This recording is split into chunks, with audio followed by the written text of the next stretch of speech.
If the following makes sense, you might just be Gen X. Recording songs in your room on your boombox, off the radio.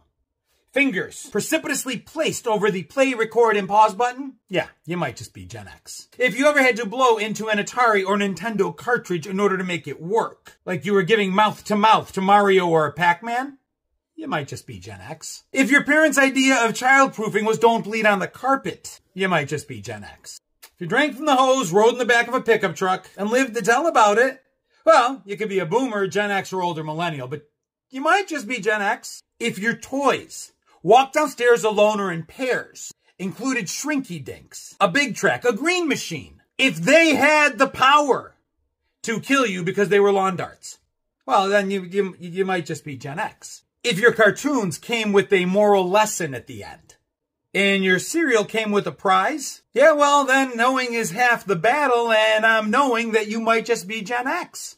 If you knew that 2 all-beef patty special sauce, lettuce, cheese, Big Mac Filet-O-Fish, Quarter Pounder, French fries were both basically versions of the national anthem growing up, you might just be Gen X. If you got spanked and or grounded for running up a long-distance phone bill from a landline, you might be Gen X. You knew where the beef was.